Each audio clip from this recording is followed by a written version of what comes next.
The residents of Cape Town deserve leadership that is beyond reproach, and any acts of corruption or maladministration must be met with swift justice.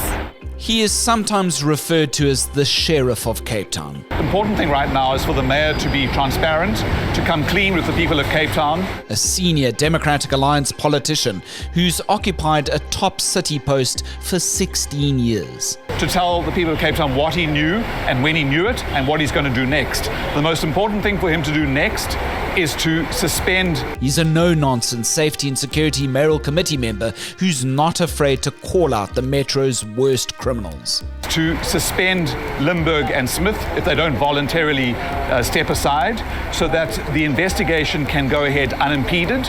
Now, though, JP Smith is challenging the validity of a questionable SAPS raid on his city council offices in January, claiming it's all meant to tarnish his political credibility. And he also is demanding that all electronics that was seized during the operation be immediately returned, and that any information that had been made copies of be destroyed. So that is his challenge. He's basically challenging the validity of those warrants that were issued in January. That's our journalist Marvin, today's guest on The Lead, who's helping us unravel this intricate and intriguing web JP Smith's been drawn into. Later in the show, a local former FIFA football ref is out on bail for graft before leaving a SuperSport soccer show. And finally, a Motown icon faces a multi-million rand lawsuit for decades of alleged rape. To stay tuned to The Lead for every edition, hit the follow and subscribe buttons on our Spotify, Apple, and YouTube podcast channels. My name's Graeme Raubenheimer. Let's chat all this and more right here on The Lead on News 24.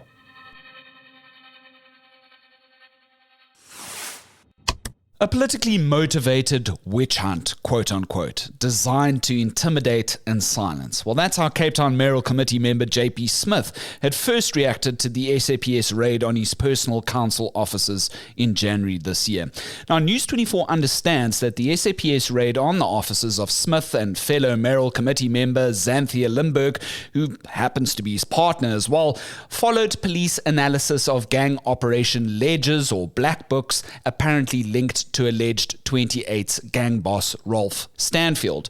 Smith's former colleague, fired Housing Mayoral Committee member Malusi Booi, is alleged to be a beneficiary in these books, and Booi is standing trial for construction, tender fraud and corruption alongside Standfield and others. Now here's the thing, it's understood Smith's name is said to be among Standfield's beneficiaries as well, but Smith, he's gone to the Western Cape High Court. He's challenging the validity of the SAPS warrants issued for the raid and the basis for this entire saga. Now, to help us understand the immense complexity of it all, my colleague, journalist Marvin now joins us in our Cape Town studios. Marv, welcome to The Lead. Thank you for having me. Absolutely. I really appreciate your time. Look, there's a lot of context here. We can get stuck in the weeds quite a lot because there's so many different players, so many different parts in this moving story. I've alluded to some of the context already, but let's go back into that background detail. I know you've sort of covered it every now and then. It was really a shock to us when the former housing MCM Malusi Booi was arrested. There was this big raid on the offices. What is that case all about before we start discussing JP Smith and the others? Well, former Mayoral Committee member for Human Settlements Malusi Booi's offices were raided in 2023. There was quite limited information around it. I mean, we heard at one point that it was to do with tender fraud. We heard that it was something to do with affordable housing, and it was part of an ongoing investigation, from what we understand, by police into allegations of fraud and tender irregularities. And eventually, Booi was arrested. He's currently still in court. I recall my colleague Villani has been covering that case. Basically, it's been marred with delays because they are linked to a R1 billion housing tender fraud case within the City of Cape Town's Human Settlements Directorate during Booi's tenure as mayoral committee member. Sure, and obviously because, Marv, that's located within a very murky underworld part of Cape Town, it's going to be a long-winded case. It might take some time to sort of prove on the prosecutor's part, because here we're dealing with the Poker Act again. It's going to be an interesting one to watch. Then following these events, we then get word of, oh my goodness, an SAPS raid on JP Smith's offices in January. Who would have thought, this Mayoral committee member, he's been in the City of Cape Town's offices since 2009. That's a hell of a long time, especially in South Africa when people change offices so quickly. Smith, of course, he's known like the Sheriff of Cape Town. He speaks out quite a lot. He's very vocal about many different things politically and otherwise, and he likes to expose and name criminals. He's very brazen sort of in that regard. Now he has this raid on his offices, taking a lot of us as journalists as surprised, and officers take phones and laptops. What do we understand of that day when the raid took place? So what we understand from what happened was that police officers, about 39 police officers, stormed into those offices at the City of Cape Town here, just opposite the road by us, and basically started confiscating or having in possession some of the staff who happened to be in Xanthia, Limburg and Smith's offices at the time. They took documents, they took cell phones, electronic equipment, and obviously they made an arrest. One of the staff members in Smith's office, I think his name is Louis Carson, who was arrested, and there were claims that he tried to destroy or hide evidence, but obviously those charges were withdrawn because of insufficient evidence.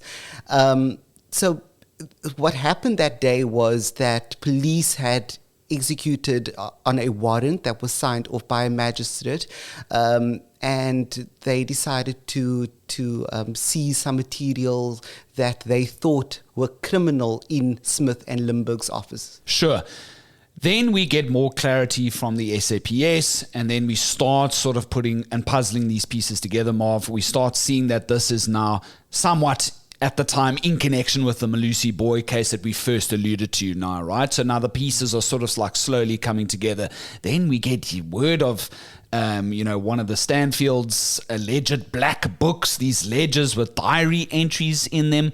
What do we know about this sort of murky side of things and how that's linked to the Booi case? So what we know about these 3 black books, it contains financial records and instructions linking payments to what had led police to raid the offices of Smith and Limburg in January. So we were in possession of 72-page affidavit that was submitted to court, which secured that permission for the warrant.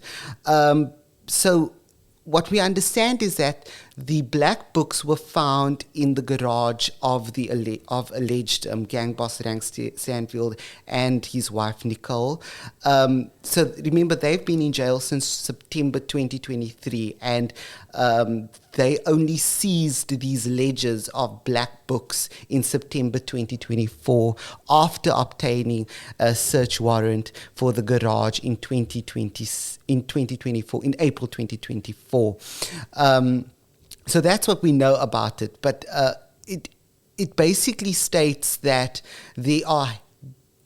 these black books contain daily entries, including notes, communications, and instructions to specific people, and records of payment, either to reflect that there were payments to several figures, including Booi, the former Mayoral Committee member for Human Settlements. Yeah, and then obviously JP now in his court papers, which you yourself and your colleague Tammy Peterson did an excellent job alluding to, those apparent payments are marked as JP, allegedly, within these black books. And of course, the article we're talking about, cops acted in bad faith, says JP Smith in High Court challenge of office raid penned by Marvin and Tammy.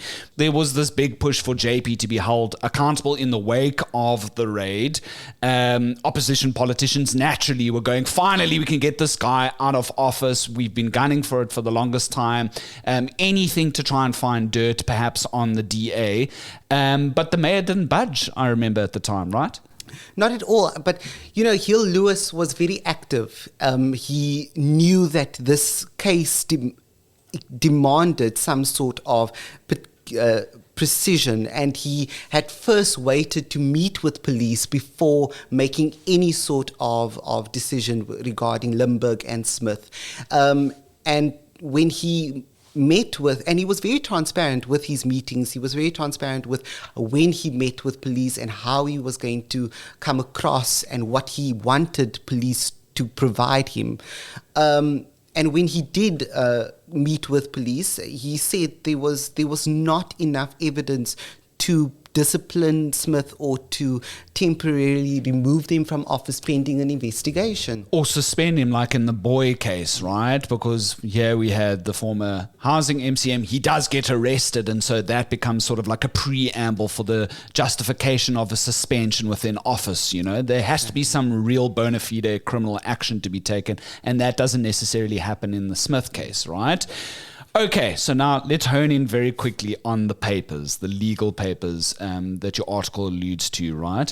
JP actually reveals that the police essentially tried to raid his and Limburg's property in Hart Bay, but that failed ahead or before rather, the actual raid on the city's offices. I thought that was quite interesting because for the first time, JP Smith is revealing a little bit more about his personal life with Limburg and shows that, the police's particular action against them was, in his view, unjustified, right? And that's a very important point that you've made. I mean, we've known Smith and Limburg as incredibly private people. We don't know anything about their personal lives, and I think that's how they want it to be. But these court papers, I think, show a different side to their relationship, and it shows that, okay, we know that they are partners, they've been staying together, and they also have a property together in Hart Bay.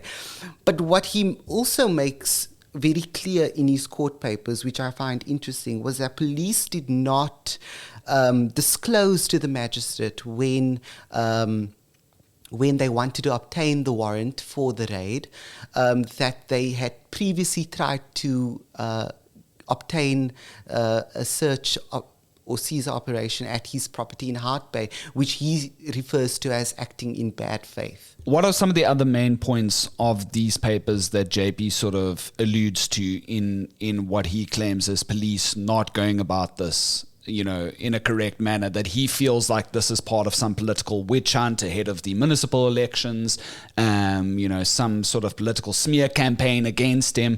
What are those other main points that he feels is going to lend water to his case? So it's not only police that he's targeting, it's also the magistrate, Dion van der Spey, who basically issued the warrant to police.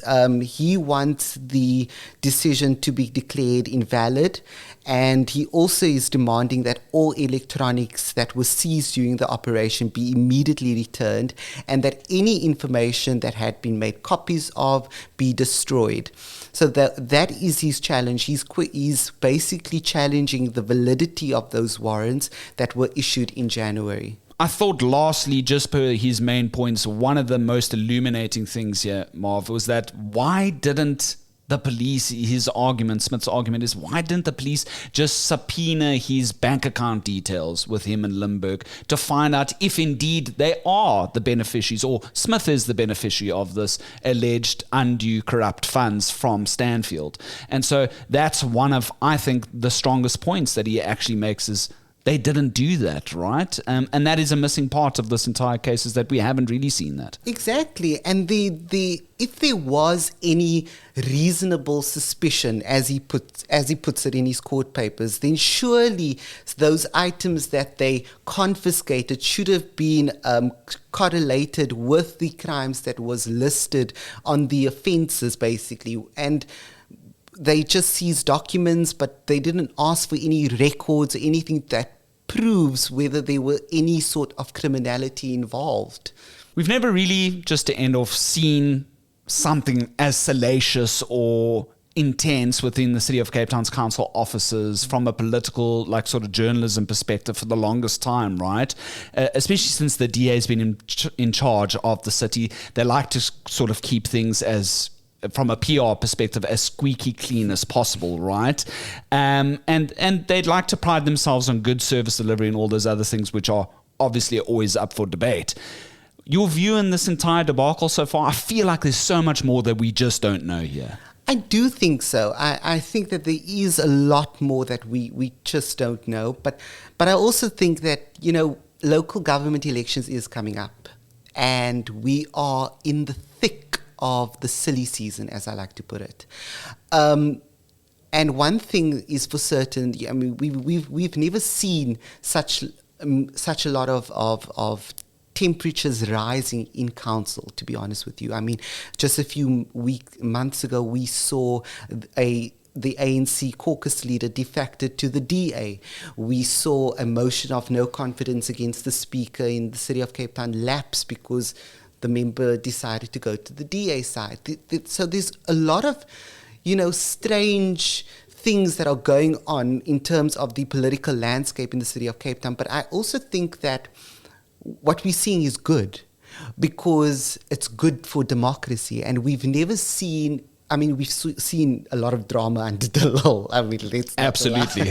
Yeah, lots. We've seen lots of drama. But I think that it's good that opposition parties have also found that their voice. I think that it's good that, there are some sort of exposés going around and saying that, okay, this is what's actually happening in the City of Cape Town. But also let's be aware that we are going into a local government elections and the stakes couldn't be more higher, especially for Hill Lewis at this point. Yeah, absolutely. I mean, it's not a done deal that he will continue on. And we know that even within the DA, right, before Bong and Nkosi Madikizela, for example, put his hand up for mayor, there was all sort of like movements there and questions about people's political backgrounds, et al., who's going to be holding these big positions.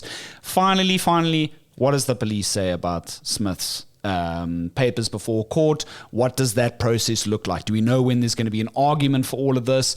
And as I understand, the police aren't really going to say much anyway, right? So basically they said that they are aware of Smith's legal challenge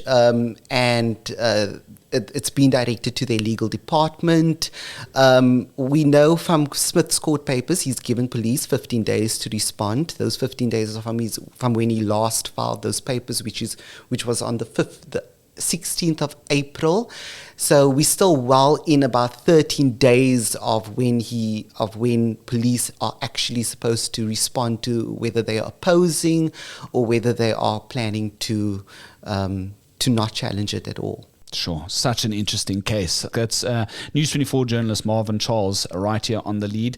I hope we're going to be chatting a lot more soon, especially going to municipal elections next year, right? Headaches await us. Long nights and headaches. To our trending topic now. And a well-known former FIFA football referee and soccer analyst, Ace Ngobo, has now resigned as a panelist on the SuperSport show Extra Time. That's after 13 years there. That's because Ngobo and his partner, Saluami, have been charged with fraud and money laundering to the tune of 15 million rand. The pair is currently out on bail after appearing in the Bellville Magistrates Court this week. Now, the Hawks have been investigating the duo since 2012. That's for allegedly defrauding the PetroSA parastatal by using forged documents concerning a school infrastructure project. Ngobo since taken to Facebook to say he voluntarily stepped down from Extra Time to protect the show and the channel's integrity. The veteran ref is also the general manager of the Premier Soccer League, but hasn't indicated yet if he'd leave that role as well. Now, during his bail proceedings, Ngobo, who's insisted on his innocence, claimed that this weekend's Nedbank Cup final would be in jeopardy if he wasn't released. That's according to reporting by our journalist Volani Ludidi. Both the PSL and SuperSport have yet to pass comment on the matter. And finally, a group of 4 former housekeepers now alleges that Motown star Smokey Robinson sexually assaulted and raped them. They've since filed a lawsuit in a Los Angeles court claiming 85-year-old Robinson had forced himself on them multiple times over the years whilst his wife was often not at home. The group wants $50 million in damages. That equates to roughly an eyebrow-raising 900 million rand. The ex-housekeepers claim they didn't report their cases at the time because they feared what would happen next. Even the soul singer's wife, Frances, is named in this lawsuit, with allegations that she had created a hostile work environment. She told foreign press that the case came as somewhat of a surprise. Smokey helped form the Miracles in the 1950s, which had a smash hit in the Tears of a Clown, that track later in the mid-1960s. Looking for even more political intrigue? Well, this month's free audiobook for News 24 subscribers is Being There by former DA leader turned ambassador Tony Leon. In it, he reveals how his successor Helen Zille helped keep the Democratic Alliance in the government of national unity. That's despite its early clashes with the ANC over, among other things, cabinet positions. Have a listen from one of his chapters. Friday's vote in Parliament for Ramaphosa's re-election as president, like the provincial votes for the ANC's Panyaza Lesufi as Premier of Gauteng and the IFP's Tami Ntuli as Premier of KwaZulu-Natal, was based on an agreement. Yet its last-minute provisions will allow much scope for manoeuvring in terms of seats, both in number and influence, at a cabinet table still being designed.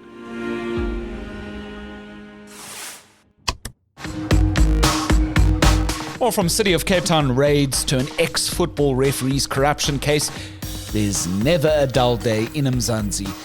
We'd like to hear from you on any of these stories. Perhaps there's something top of mind that we're perhaps missing in our reporting.